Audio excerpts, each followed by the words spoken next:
Welcome to books valley. तो आज हम लगता है ऐसे गेस्ट हैं जिन्होंने बहुत ही हार्ड टचिंग एक किताब लिखी है, लिफाफा मुबारक, जो लेटर्स के जरिए लोगों तक लव स्प्रेड करती है। मनीषा ने तो मिलकर ये बुक लिखी है जिसमें वर्ड्स को बहुत ही खूबसूरत तरीके से उन्होंने पोर्ट्रेट किया है अपने लेटर्स के जरिए। तो काम कहते हैं कोई टाइम वेस्ट नहीं करता, let's go on air with books valley. We are really great to have you here sir. जी बहुत बहुत शुक्रिया। और वाकई हमें बहुत खुशी है यहाँ पहुंच के, और बड़ी चकाचौंध में बैठे हैं तो उसकी भी बड़ी खुशी है। वाकई बहुत बहुत शुक्रिया आप लोगों का।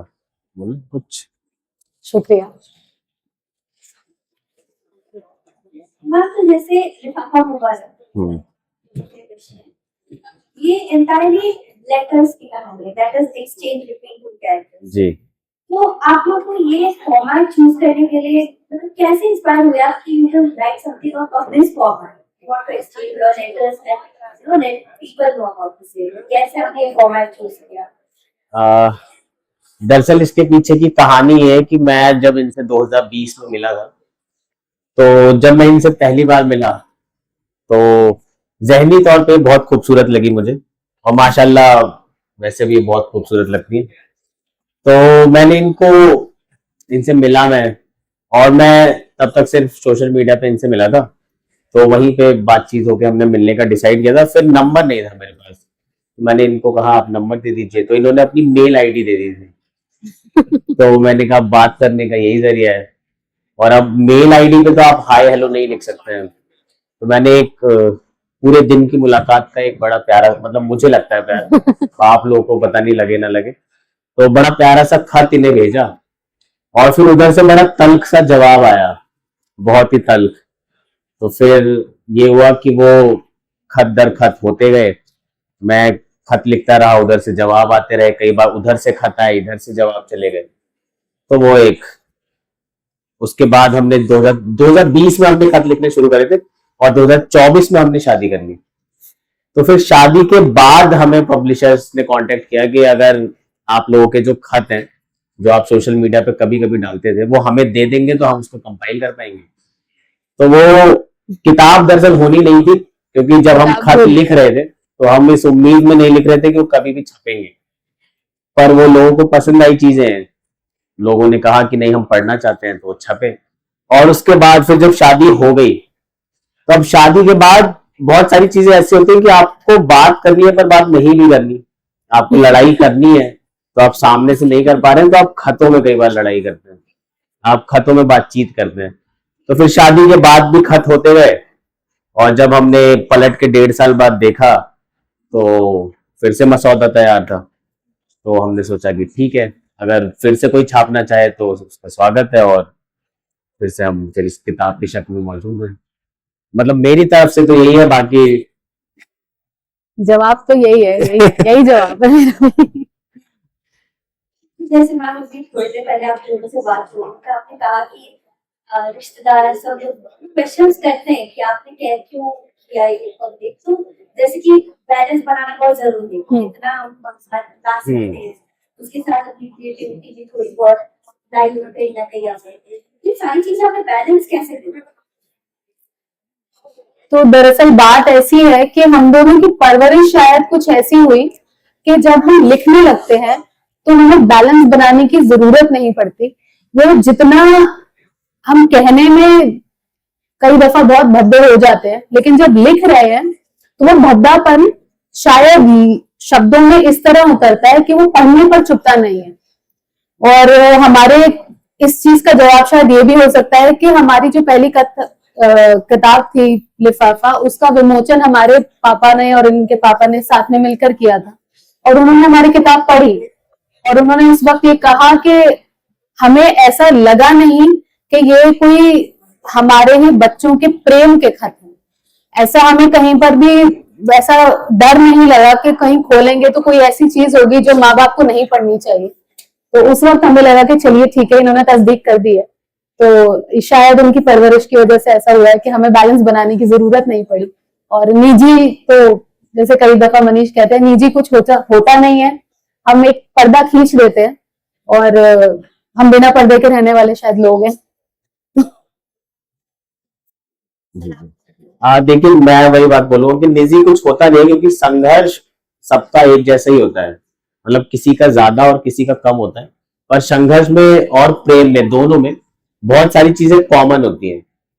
तो जब चीजें कॉमन है तो जरूर लिखी जानी चाहिए, क्योंकि तभी वो होता है ना कि आप लिखते हैं जब और कोई और पढ़ता है तो आपसे कनेक्ट कब होता है, जब उसके साथ भी वैसे ही कुछ हुआ होता है तब वो आदमी कनेक्ट करता है आपके साथ। तो ये तो बहुत जरूरी चीज है कि आप, अगर आपके जीवन में कुछ प्रॉब्लम्स है तो आप उसको सामने लाएं, और कोई खुशी हो तो भी सामने लाएं, जिससे और लोग भी आपके साथ जुड़ पाए। और अगर किसी एक भी शख्स, कोई भी एक शख्स इस किताब की वजह से बेहतर होता है, क्योंकि मुझे लगता है कि जब मैंने खत लिखे थे 2020 में, और फिर जब शादी के बाद भी लिख रहा हूं, तो मैं इन खतों में जिंदा रह पाया, मेरा ये मानना है। और कोविड के दौरान बहुत खराब टाइम था, तो कुछ खतों ने मुझे जिंदा रखा। तो अगर ये खत किसी और को भी जिंदा रख सकते हैं तो मुझे लगता है यही इस किताब का हासिल है। और जी। सर जैसे अभी आपने कोविड के टाइम की बात कही, तो पैंडेमिक जैसा रियल इवेंट जो था, ये थी,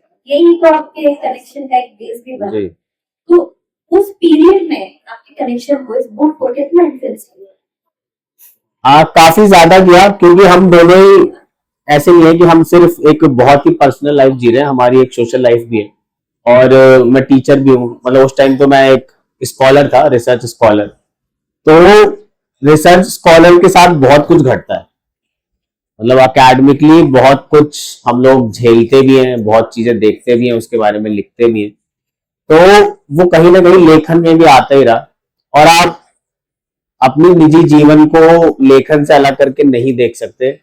मतलब अगर आप नॉन फिक्शन लिख रहे हैं, अगर आप फिक्शन लिख रहे हैं तब आप कर सकते हैं, लेकिन अगर आप एक वाकई खत जैसी चीजें लिख रहे हैं तब तो आप नहीं कर पाएंगे। मुझे ऐसा लगता है कि पर्सनली तो लोग, खत आप तभी लिखते हैं जब आप इमोशन से भरे हुए होते हैं, तब आप खत लिखते हैं। तो अगर आप इमोशन से भरे हुए हैं और आप कुछ लिख रहे हैं, तो जाहिर सी बात है आपके आसपास जो चीजें चल रही हैं वो आपके लेखन में जरूर आएंगे। मतलब मेरे लेखन में तो थी। आपका कोविड का कुछ? जैसे आपने सवाल किया कि कोविड का कितना असर है। कोविड का असर देखिए, एक तो हम सबके जहन पर है और हमारे शरीर पर बहुत असर है इस चीज का। मुझे ऐसा लगता है कि मेरी लिखाई शायद कोविड के वक्त में थोड़ी और गहरी गाढ़ी हो गई, क्योंकि मैं आसानी से बात भी नहीं करती हूँ, और खत लिखने वाला मिल जाए तो आपको सामने रहने की जरूरत नहीं है, अपने इमोशंस, अपने चेहरे को छुपाने की जरूरत नहीं है। आपको जितना लिखना है, जैसा लिखना है, जो लिखना है, जितने गुस्से में लिखना है, आप सब लिख सकते हैं, और उसका जवाब उसी वक्त नहीं आने वाला है, वो भी उनके तक पहुंचेगा। और जो हमने अल्फाज भेजे हैं वो सारे उनके जहन में धीरे धीरे जाकर बसेंगे और फिर धीरे धीरे जाकर हमारे तक पहुंचेंगे। तो कोविड का जो वो असर था, जो हमें ठहराव कोविड ने सिखाया, वो ठहराव शायद किताब में आया। किताब के बाद हम दोनों में शायद कहीं ना कहीं अब दिखने लगा है, इस किताबों में, दोनों ही किताबों में वो ठहराव शायद है। ये उसका सबसे बड़ा असर मुझे दिखाई देता है। बिल्कुल सही बात है मैम, आपने पैंडेमिक का असर तो हम सब पे है। मैम मेरा नेक्स्ट क्वेश्चन आपसे है पर्टिकुलरली, जैसे आपकी वॉइस में स्टोरी में ज्यादा रिस्पॉन्स लेटर्स, उसको कॉम्प्लीमेंट करने का आपको ज्यादा नजर आता है, तो आपने कैसे उस चीज को बुक में ट्रांसफर करते वक्त ये डिसाइड किया कि आपका कैरेक्टर जो है वो सही से पोर्ट्रे हो और आपके इमोशन सही से डीपेंड वे में इसमें देखिए? देखिए, इस किताब, मतलब मैं इसको किताब कहती नहीं हूँ, एक खतों का पुलिंदा है, और किताब कहना शायद उतना सही मेरे नजर में सही नहीं बैठता।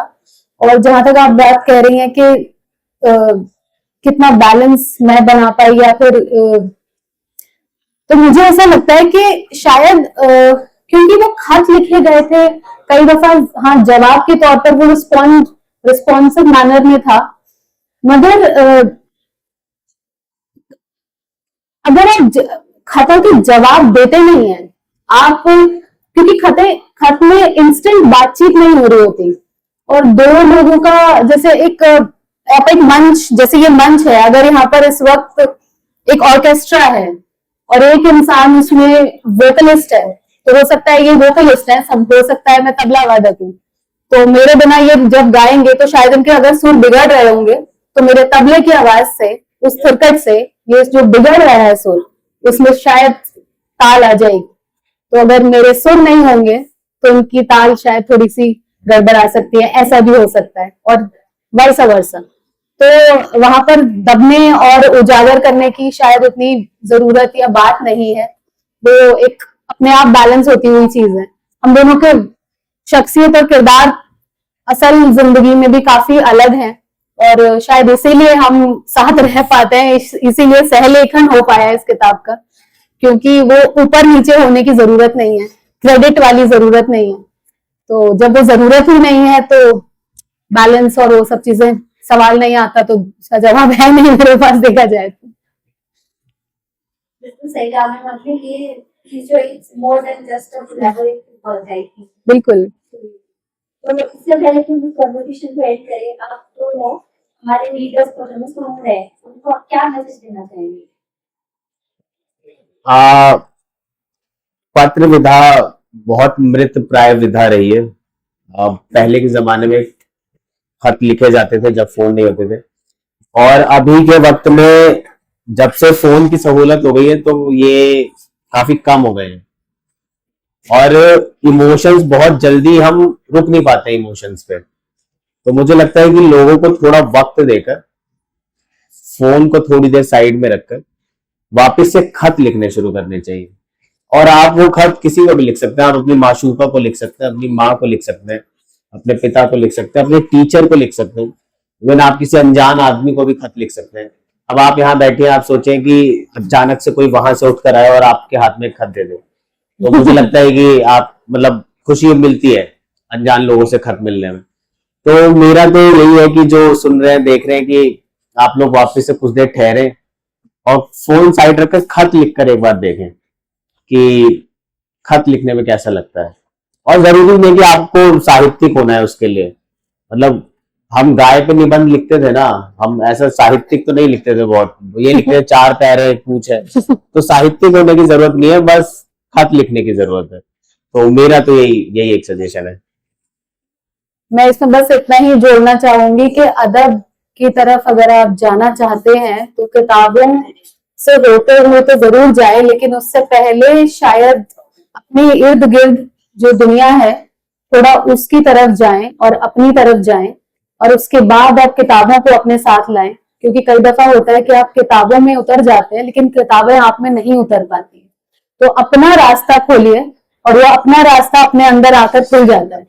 तो अदब की सोहबत में आने के लिए थोड़ा आसपास की सोहबत को उजागर कीजिए, और खत तो जरूर खत लिखा कीजिए, खत मिलते हैं तो बहुत अच्छा लगता है, ये मैं पर्सनल एक्सपीरियंस से कह रही हूँ। और सबसे जरूरी चीज कि अपने आप को खत लिखे। शुरुआत अगर आप साल के शुरुआत में अपने आप को एक खत लिख रहे हैं तो बहुत बहुत मुझे लगता है कि आप पलट कर उसको देखेंगे तो आपको बहुत मजा